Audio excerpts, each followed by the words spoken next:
Hello viewers, আমি মোহাম্মদ জামাল শাহ আপনাদের মাঝে উপস্থিত হয়েছি। আমি আজকে আমি ইংলিশ ক্লাসটা নিচ্ছি সেটা হচ্ছে part of speech. Part of speech আমরা যদি পার্ট অফ স্পিচ সম্বন্ধে আমাদের কোনো ধারণা না থাকে তাহলে কিন্তু আমরা টেন্স, ন্যারেশন, ভয়েস আমরা কিছু করতে পারবো না। তাহলে বন্ধুরা, অবশ্যই যদি আমাদের ইংরেজি শিখতে হয়, জানতে হয় বা কোনো কিছু বুঝতে হয়, তাহলে অবশ্যই আমার ইংরেজিতে অবশ্যই পার্ট অফ স্পিচের প্রয়োজন আছে। আজকে ক্লাসটা নিচ্ছি সেগুলো part of speech. Part of speech ক্লাসটা নিচ্ছি। এই পার্ট অফ স্পিচটা হচ্ছে একটা গ্রামারের বাপ মা। কারণ বলছি, এই পার্ট অফ স্পিচ থেকেই আমরা ন্যারেশন, ভয়েস, টেন্স, সেন্টেন্স এগুলি তৈরি করে থাকি। তাহলে অবশ্যই আমি মনে করি আমার এই বাপ মা, এই যে বলছি পার্ট অফ স্পিচ, যে বাপ মা বললাম, কেন বলেছি আপনাদেরকে আমি পুঙ্খানুপুঙ্খভাবে বোঝানোর চেষ্টা করব, সুন্দরভাবে বোঝানোর চেষ্টা করবো। বেশি ডিপলিতে যাওয়ার প্রয়োজন নেই। ইংলিশে কথা বলতে হলে বা ইংলিশ স্পোকেন জানতে হলে এত ডিপলিতে প্রয়োজন নাই। আপনি জাস্ট কিছু যে ফর্মালিটিস আছে সেগুলো যদি সঠিকভাবে আপনি ব্যবহার করেন তাহলে আপনি ইংরেজিতে কথা বলতে পারবেন এবং আপনি যে কোনো রাষ্ট্রে যে কোনো জায়গায় গেলে আপনি ইংরেজিতে পারদর্শী হবেন। তাহলে আজকে যে আমি ক্লাসটা নিতে যাচ্ছি সেটি ক্লাসটা হচ্ছে আজকে পার্ট অফ স্পিচ। আজকে part 1 class part of speech কাকে বলে এবং পার্ট অফ স্পিচ কী এবং উহা কত প্রকার ও কী সেটি নিয়ে আমি ক্লাস করতে যাচ্ছি। আপনারা আমার ক্লাসে মনোযোগ সহকারে ক্লাসটি শুনুন এবং দেখুন। আর আমি কথাগুলো কি বলি সেগুলি শুনবেন। আর কথার মাঝে যদি আমার কোনো ভুল ত্রুটি হয়ে থাকে আমাকে ক্ষমা করবেন, কারণ আমি একজন মানুষ, আমার ভুল ত্রুটি হতে পারে, তাই আমি ক্ষমা চেয়ে নিলাম। আমাকে ক্ষমা দৃষ্টিতে দেখবেন। চলুন ক্লাস করছি।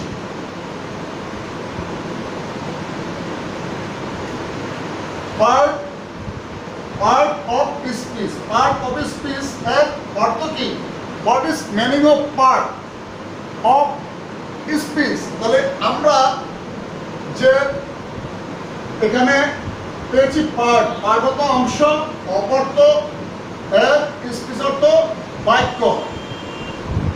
পার্ট অর্থ অংশ, অপর্থ এর, স্পিচ অর্থ বাক্য। আমরা পার্টের থেকে পেয়েছি অংশ, অপের থেকে পেয়েছি এর, স্পিচ থেকে পেয়েছি বাক্য। তাহলে কি পেয়েছি? আমরা পেলাম বাক্য অংশ। আমরা কি পেয়েছি? পার্ট অফ স্পিচ থেকে কি পেয়েছি? বাক্য অংশ, মানে ইংলিশে বলে সেন্টেন্স। সেন্টেন্সের একটি পার্ট মানে বাক্যর অংশ। তাহলে আমরা পার্ট, অংশ, অফ, এর, স্পিচ, বাক্য, আমরা পেলাম বাক্যর অংশ। তাহলে বাক্যর অংশ পেয়েছি পার্ট অফ স্পিচ থেকে। এখন পার্ট অফ স্পিচ কাকে বলে?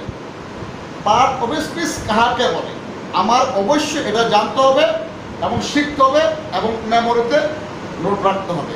যদি মেমোরিতে সঠিকভাবে আমরা এটা নোট রাখি তাহলে আমরা সবগুলা পেসেস, ন্যারেশন, ভয়েস এগুলি শিখতে পারবো, জানতে পারবো। তাহলে আমরা কিছু শিখতে পারবো। তো পার্ট অফ স্পিচ কাকে বলে? তাহলে আমি বলছি, যে কোনো বাক্যর ব্যবহৃত একটি শব্দ, ওয়ার্ডকে পার্ট অফ স্পিচ বলে। যে কোনো বাক্যর ব্যবহৃত একটি শব্দ, ওয়ার্ডকে পার্ট অফ স্পিচ বলে। তাহলে শব্দ কি, বাক্যটা কি? শব্দ কি, বাক্য কি? তাহলে আমার চিন্তা হবে শব্দ এবং বাক্য। আমার এই যে আমি এখানে যে উল্লেখ করেছি যে কোনো বাক্যর ভিতরে ব্যবহৃত একটি শব্দ, ওয়ার্ডকে পার্ট অফ স্পিচ বলে। তাহলে আমি ওয়ার্ড চিনতে হবে, মানে শব্দ চিনতে হবে, বাক্য চিনতে হবে। বাক্যটা কি? আমি ভাত খাই, এটা একটা বাক্য। আই ইট রাইস, আমি ভাত খাই। তাহলে এখানে দেখাচ্ছি একটা এক্সাম্পল, আমি দেখাই। আই ইট রাইস, এটি একটি বাক্য বা সেন্টেন্স। তাহলে আমি একটা বাক্য তৈরি করেছি। তাহলে বাক্য তৈরি করেছি, তো বাক্যের ভিতরে কি আছে? বাক্যের ভিতরে আই, আই হলো একটি শব্দ, কিট হলো একটি শব্দ, রাইস হলো একটি শব্দ। এই দেখেন আমি আরো চিত্র দিয়ে আপনাদেরকে দেখাচ্ছি যে আই হলো একটি শব্দ, আই হলো একটি শব্দ, কিট হলো একটি শব্দ, রাইস হলো একটি শব্দ। তাহলে একটি বাক্যের ভিতরে আমরা কটা শব্দ পেয়েছি? একটি বাক্যের ভিতরে আমরা 3টি শব্দ পেয়েছি। তাহলে আমাদের 3টি শব্দ নিয়ে কি হয়েছে? একটা বাক্য তৈরি হয়েছে। তাহলে আমরা আই পেয়েছি একটি শব্দ, ইট পেয়েছি একটি শব্দ, রাইস পেয়েছি একটি শব্দ, এটি একটি বাক্য বা সেন্টেন্স তৈরি করলাম। তাহলে প্রতিটি আমি যে কোনো বাক্য ব্যবহার এক একটি শব্দ, এক একটি শব্দ হলো একটি শব্দ আই, একটি শব্দ হলো ইট, একটি শব্দ হলো রাইস। তাহলে 3টা শব্দ নিয়ে আমরা একটা বাক্য তৈরি করেছি। বাক্যকে ইংরেজিতে কি বলে? হোয়াট ইজ মিনিং অফ বাক্য? বাক্য ইংরেজিতে বলে সেন্টেন্স। আমাদের সেন্টেন্স হলো বাক্য। তাহলে আমরা পেয়েছি কি? একটি শব্দ, একটি শব্দ, একটি শব্দ, 3টি শব্দ মিলে একটি বাক্য তৈরি হয়েছে। তাহলে আমরা যে কোনো বাক্যের ভিতরে একটি শব্দ ওয়ার্ডকে পার্টবিশেষ বলি। কারণ বাক্যের ভিতরে এই একটা শব্দকে পার্টবিশ বলবো, এই একটা শব্দকে পার্টবিশ, এই একটা শব্দকে মিলে আমরা পার্টবিশ বলতে পারবো। তাহলে বন্ধুরা আশা করি পার্টবিশ পিস কাকে বলে আপনারা বুঝতে পারছেন। যে কোনো একটা বাক্য লেখেন, যে কোনো একটা বাক্য, আমি একটা সেন্টেন্স বাক্য, আমি ভাত খাই, আমি স্কুলে যাই, আমি স্কুলে যাই, I go to school. I হলো গান একটা শব্দ, আমি স্কুলে যাই, গো, আই গো টু স্কুল, আমি স্কুলে যাই, আমি একটা হলো শব্দ, আর গো তো যাওয়া, এটা একটা শব্দ, স্কুল মানে একটা ওয়ার্ড, এটাও একটা শব্দ। তো এই 3টা শব্দ মিলে একটা বাক্য। তো প্রত্যেকটি বাক্যের মধ্যে এক একটি করে ওয়ার্ড ব্যবহৃত হয়েছে, তাকেই পার্ট অফ স্পিচ বলে। তাহলে আমরা পার্ট অফ স্পিচ কাকে বলে? আমরা পার্ট অফ স্পিচ পেয়েছি। এখন আসুন যে আমরা এই বাক্যতে 3টি শব্দ ব্যবহার করেছি। আমরা এই বাক্যতে 3টি শব্দ ব্যবহার করেছি, তাই এই 3টি শব্দকে পার্ট অফ স্পিচ বলে। আমরা এই বাক্যটা থেকে আমরা এই বাক্যটা 3টি শব্দ ব্যবহার করেছি, তাই আমরা এই 3টি শব্দকে পার্ট অফ স্পিচ বলি। যদি এই শব্দটি আলাদা, যদি এই শব্দটি আলাদা একটি শব্দ হতো, যেমন আই, আই একটি আলাদা শব্দ, এটা কোনো বাক্য নয়। It is not sentence, it is not sentence, ইহা কোনো বাক্য নয়। ইট ইজ কি? এটা একটা শব্দ, একটা শব্দ মানে আই, মানে আমি। আমি আই, এটা পার্ট অফ স্পিচ হবে না। আমি আগে বলেছি যে বাক্যর এক একটি শব্দকে আমরা পার্ট অফ স্পিচ বলি। বাক্য যদি না হয়, যদি এই শব্দটি একক থাকে, মানে একা থাকে, এই একা, তাহলে এটা আমরা পার্ট অফ স্পিচ বলতে পারবো না এবং পার্ট অফ স্পিচ হবে না। বন্ধুরা, হয়তো আমি আপনাদের বোঝানোর চেষ্টা করেছি, হয়তো আপনারা বুঝতে পেরেছেন। আর যদি কোনো কারো নোট করে রাখতে হয় তাহলে নোট করে রাখতে পারেন। আর বন্ধুরা, যারা আমার চ্যানেলটি সাবস্ক্রাইব করেননি, দয়া করে বলছি, আমি কষ্ট করে ভিডিও তৈরি করি, আপনারা অবশ্যই চ্যানেলটি সাবস্ক্রাইব করবেন।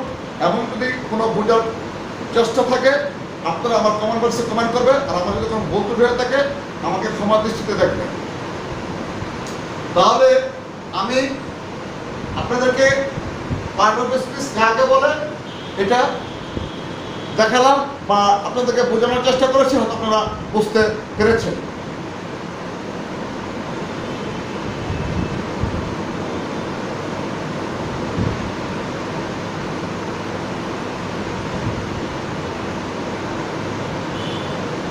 এখন হলো উহা কত প্রকার ও কি কি? Part of speech, how many kind of part of speech, how many kind of part of speech, part of speech কত প্রকার ও কি কি, পার্ট অফ স্পিচ কত প্রকার ও কি কি, পার্ট অফ স্পিচ কত প্রকার।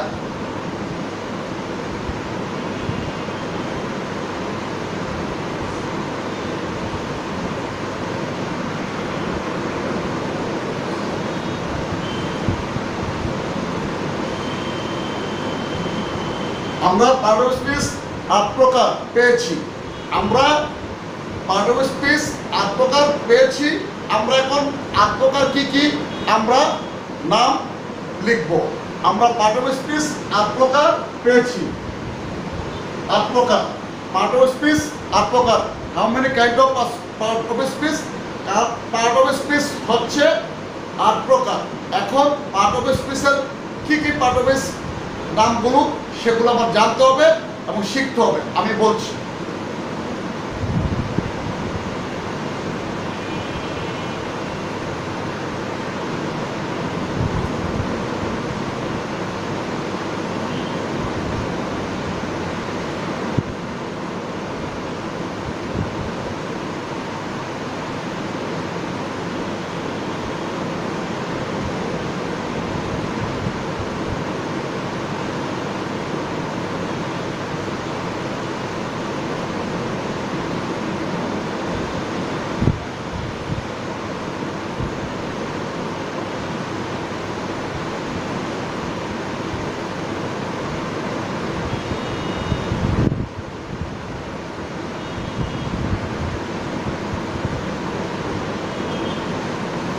noun, pronoun, verb, adverb, adjective, preposition, conjunction.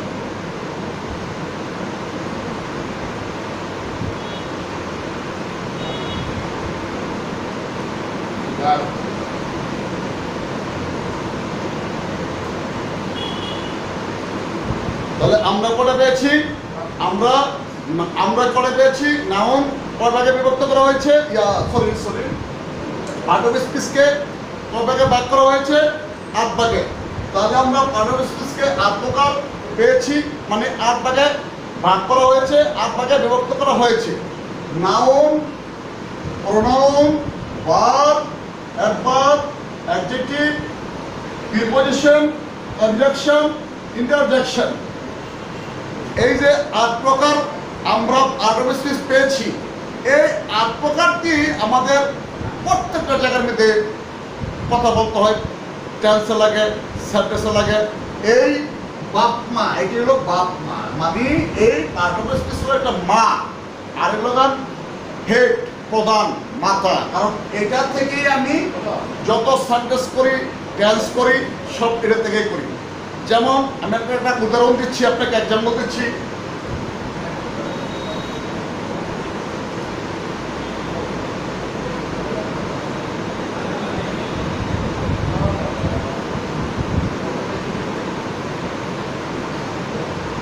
এখানে দেখেন, আই ইট রাইস, আমি ভাত খাই। আমি ভাত খাই, এটা একটা সেন্টেন্স, মানে বাক্য। আমি ভাত খাই, এটা কোথা থেকে এসছে? কোথা থেকে এসছে? এই পার্ট অফ স্পিচ থেকে এসেছে। এই আইটা হলো কি দেখেন, এই আইটা হলো কি দেখেন, এই আইটা হলো গান প্রোনাউন। ইট হচ্ছে কি? ভাত। রাইস হচ্ছে কি?